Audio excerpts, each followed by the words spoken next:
MathKlik. Mabuhay.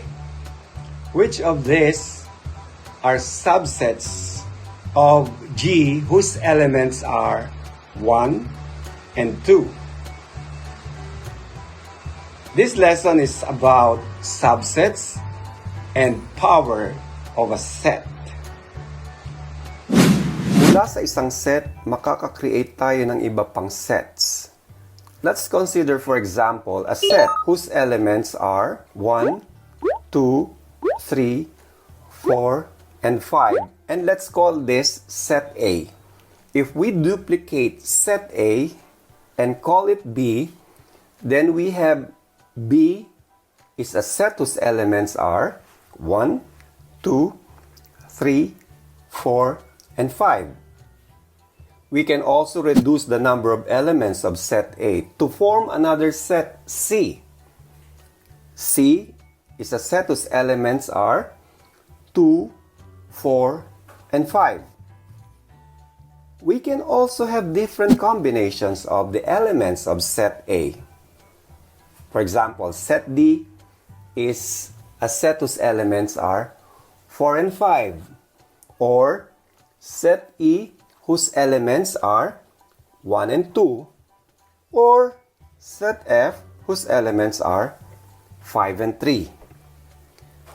We can even empty set A to form a null set G. Set B, C, D, E, F, and G are collectively referred to as subsets of set A. If C is a subset of A, we write this way. Subset of A are not limited to B, C, D, E, F, and G. There are other subsets of A. In fact, there are a total of 32 subsets of set A. But the set H, whose elements are 1, 3, 6, is not a subset of A. Why? Because 6 is not an element of A. Therefore, we say H is not a subset of A, and we write this in symbol this way. Pay special attention to set B. A, whose elements are 1, 2, 3, 4, and 5, and B, whose elements are 1, 2, 3, 4, and 5. B is said to be a subset of A, but A is also a subset of B. This happens because A is exactly the same as B. We can also say that A and B are equal sets. So, when do we say that two sets are equal? Two sets A and B are equal if and only if A is a subset of B and B is a subset of A. Set B is also a special set as far as set A is concerned. Since B is a subset of A and B is equal to A, then we describe B as improper subset of A. In symbols, we write this way. Now try this. Write the subsets of a set whose elements are A, B, C.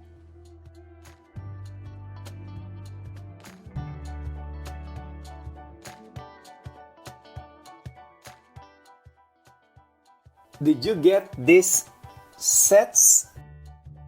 If yes, then understanding the last concept for this element would be easy. If we put all the subsets of Y in one set, we have just formed a set of sets. We describe this set as power set of Y. We use the notation 2 to the Y to denote the power set of Y. Thus, The power set of y is... Note that the cardinality of the power set of y is 8. We write this way. N of 2 to the y is equal to 8.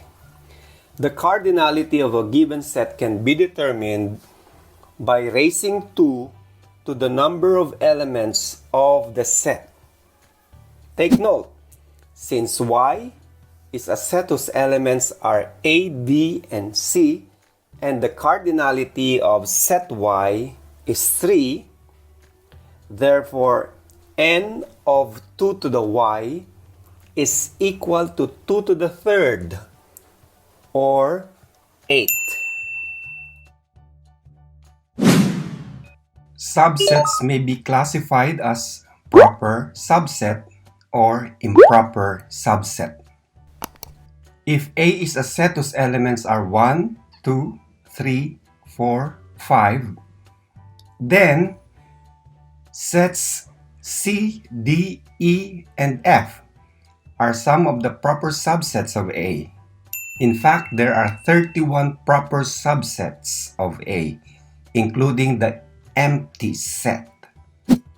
Anumang set, let us say C, ay maituturing na proper subset ng set A kung may isa man lang na element sa A na wala sa C. Now, try this. If L is a set whose elements are the 5 Greek letters, what is n of 2 to the L? Since the cardinality of set L is equal to 5, then the cardinality of the power set L is 2 to the 5th, which is equal to 32. If M is a set whose elements are 2, 3, 5, 7, what is 2 to the M?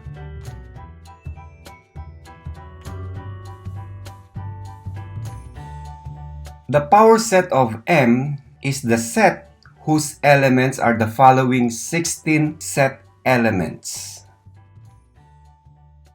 If N is a set whose elements are A, B, C, D, E, F, how many proper subsets does N have?